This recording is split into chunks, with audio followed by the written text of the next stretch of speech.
Order! Order! You are an incorrigible delinquent at times. Behave yourself, man!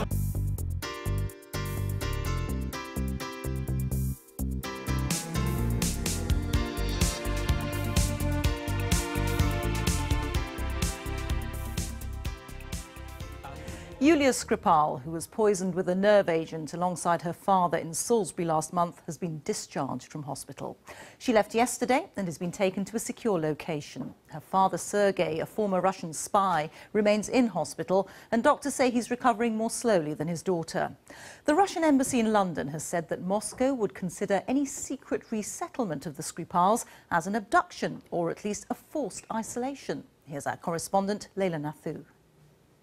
She had arrived from Moscow last month to visit her father in Salisbury, but just 24 hours later, Yulia and Sergei Skripal were both critically ill after being exposed to a deadly nerve agent.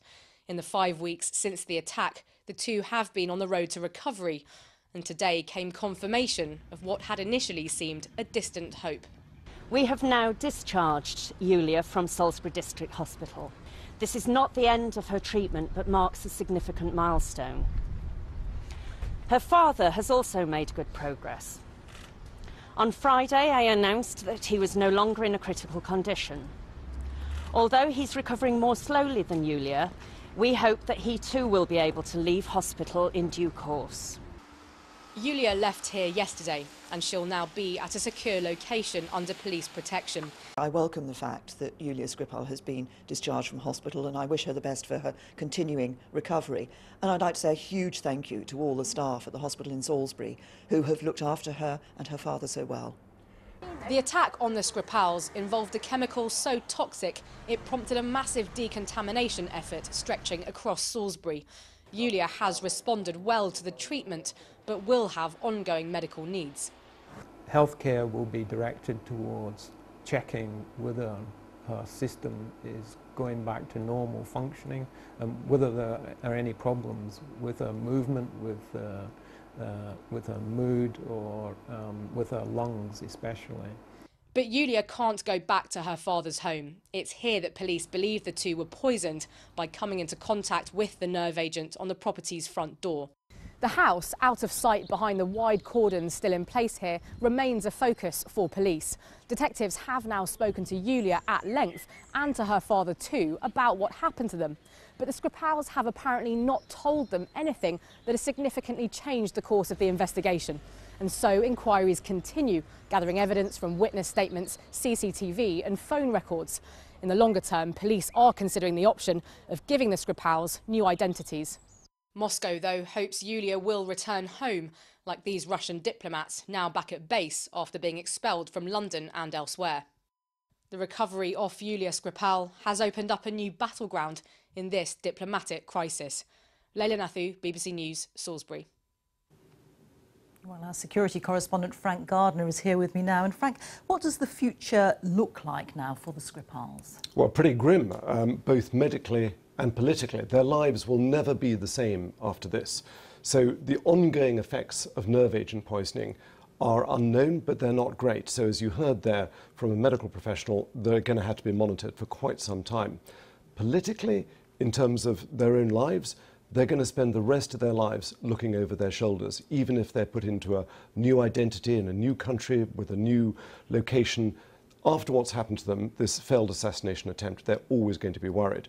Now, where do they go from here? He's obviously still in hospital, but we're hearing he's going to be discharged fairly soon. For the time being, they're going to be housed in a government secure location, one of many places that the government has. Whether it's a country house or a suburban flat somewhere, it'll be somewhere secret.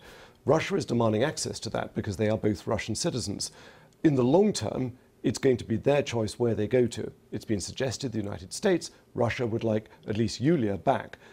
It's up to them, and we still don't know yet what their own personal wishes are. OK, Frank, thank you.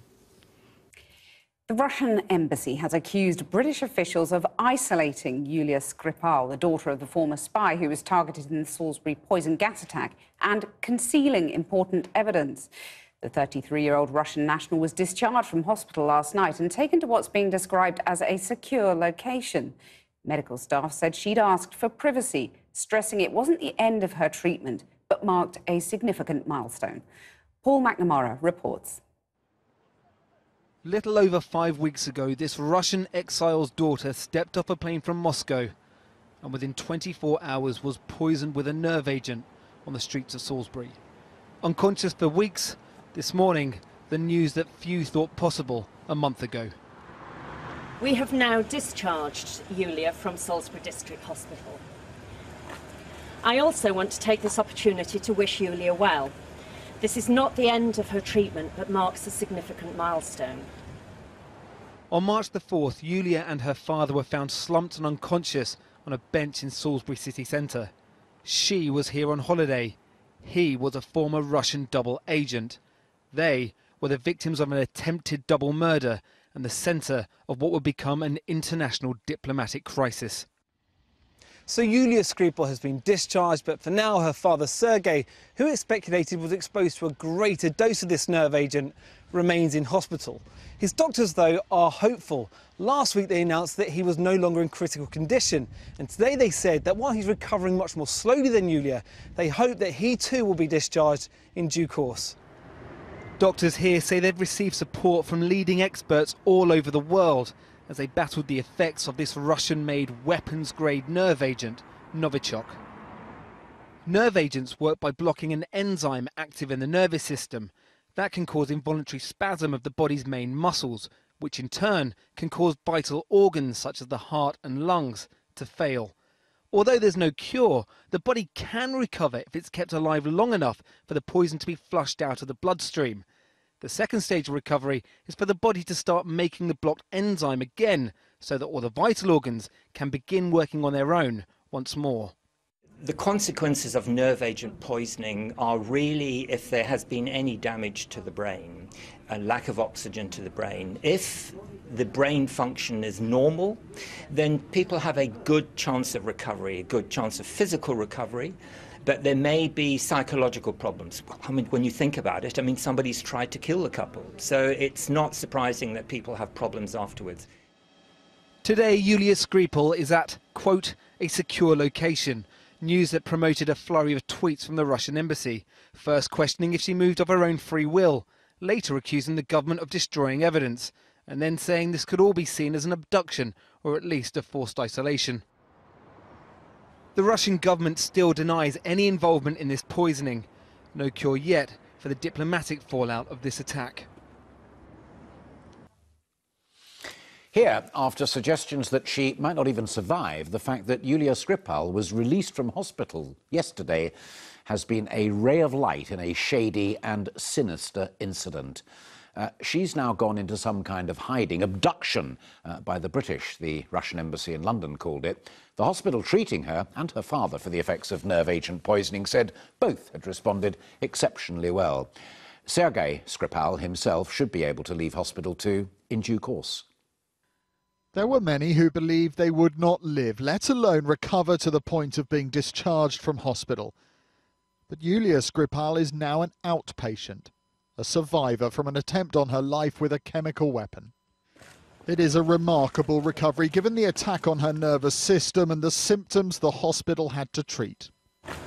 I also want to take this opportunity to wish Yulia well. This is not the end of her treatment, but marks a significant milestone. Her father has also made good progress. Although he's recovering more slowly than Yulia, we hope that he too will be able to leave hospital in due course.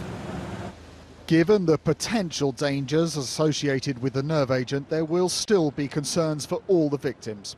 Dr. Vilmir Zayanov helped develop Novichok for the Russians and brought the attention of its existence to the world. Living in America now, he's apologetic for his involvement and fears for the long-term health of those poisoned. I think they should be under the permanent control, medical control. Nobody knows because it's, unfortunately, it's first experiment on human body, on human being. The Russians have been quick to congratulate Yulia on her recovery, yet they say they need urgent proof that what is being done to her is done on her own free will. Using social media to once again make their point, the Russians even suggested today that Yulia Skripal's now secret location could point towards an abduction, even forced isolation by UK officials. Their continued attempts to gain access to their citizen barely gets a response from the UK, fueling the anger of the accused nation. Protecting Yulia on the outside will need careful planning, says Anthony Edwards, who's worked with those in witness protection. The immediate requirement is to protect her in the short term, and that will mean that she is in a safe place with a regular 3-shift, 24-hour protection of armed guards. They will be planning with her for the future. 37 days ago, this city became the centre of the world's attention. Russia are the prime suspects, and although the victims are on the mend, it is notable that no one has even been arrested. Rupert Evelyn, News at 10, Salisbury. What happens to Yulia Skripal now she's out of hospital? The daughter of a former spy who was today discharged to a secure location after recovering from the effects of the nerve agent could be given a new identity, at least if unconfirmed reports are to be believed. The Russian embassy reacted with concern today, pressing for consular access to Yulia as a Russian citizen and saying that any relocation would be regarded by them as an abduction. The Russians paid tribute to the NHS but suggested British authorities were continuing a policy of isolating Ms Skripal from the public and concealing important evidence. As she left hospital this morning, NHS staff explained her treatment would be ongoing. Both patients have responded exceptionally well to the treatment we've been providing. But equally, both patients are at different stages in their recovery. We have now discharged Yulia from Salisbury District Hospital. Yulia has asked for privacy from the media, and I want to reiterate her request. I also want to take this opportunity to wish Yulia well. This is not the end of her treatment, but marks a significant milestone. Well, a little earlier I spoke to Vladimir Kara-Murza, a Russian dissident and campaigner for democracy who believes he was twice poisoned by the state. I asked him what advice he had for Yulia Skripal. First of all, I'm very happy for her on a human level, and it is sometimes thankfully possible to survive these things. And of course, I'm speaking as somebody who has survived them twice, in 2015 and again last year in 2017 in Moscow. And I can tell you it does take a long time after these incidents to get back to more or less normal physically, psychologically, in many ways. I mean, after the first time I was poisoned in 2015, I had to learn to walk again physically. I had to learn to do so many things. Again, it's astonishing how quickly your body loses strength and loses, everything. But, I'm not the one to complain. I was given about a 5% chance to survive. That's what doctors told my wife when I was poisoned both times. And, I'm sitting here speaking to you today, very happy, very fortunate to be doing so. And I'm very happy for Sergei and Yulia, and I hope they make a full recovery, although it's important to have patience and to persevere in this, because it does take a long time, but it can happen and it is possible. You talk about the physical effects and the psychological effects. I'm wondering how it actually affects how you live now. Well, I mean, it did take a long time, especially the first time I was poisoned in 2015. I was in a coma for almost a month, and after that it does take a long while for the body to get back into normal. It took me more than a year to get back into shape after the first time. And I mean, there are some effects that are residual that are going to stay with me for the rest of my life. But I mean, in the sense of, does it alter what you do, where you live, how public you are? Well, in my case, no, because, I'm an opposition politician in Russia, and I think, frankly, we don't have much choice. We are not happy about the direction that the Putin regime is taking our country. We're not happy with the fact that our country is being ruled by an authoritarian kleptocracy that is destroying the prospects and the future of Russia, especially of the young generation of Russia. Let me put to you, though, the Russian embassy response today. It said it was cautious and concerned that Britain had been so secretive. It suggested that Yulia Skripal may have even been abducted by this state. Look, frankly, this has been a long-established pattern of the Kremlin. When things like this happen, they try to muddy the waters. They try to put out some responses that, I would use the word ridiculous, but unfortunately we're talking about grave and serious matters here, so ridiculous is perhaps not the right word. Russian television, you'll remember, joked a month ago that London was a dangerous place to be a Russian. In Yulia Skripal's case, she's a young woman about to get married. She's not, as far as we know, a political activist. All the cases are different. All the cases are individual. You know, somebody like me who is an active opposition activist and opposition politician, again, we don't have much choice. We're going to continue doing our work. Somebody who is a more private person has, you know, perhaps other choices that he or she can make. But I do want to actually say that this is a rare case when Russian state television actually got something right.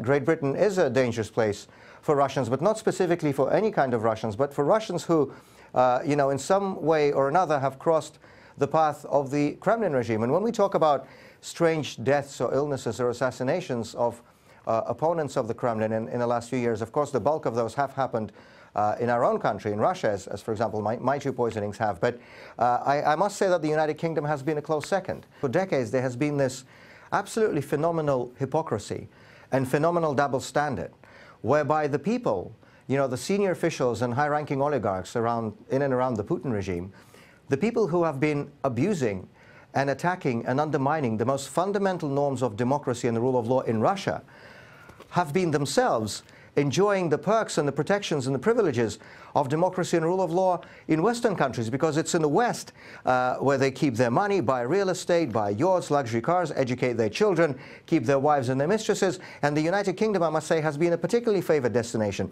And many of the high-ranking officials and oligarchs of the Putin regime have properties in London, have children in British schools, have their bank accounts in British banks. And I think it is high time that the British government takes the lead on this issue and sends a clear message that such people, crooks and human rights abusers, will no longer be welcome on British soil and in British banks. Let me just bring you back to tonight's story. Yulia Skripal will be living with this belief or knowledge that her own mother country has been trying to kill her. Let me stop you right there. Too many people in the West equate Russia as a country and an unelected, corrupt, authoritarian clique that is sitting in the Kremlin. Please don't make that equation.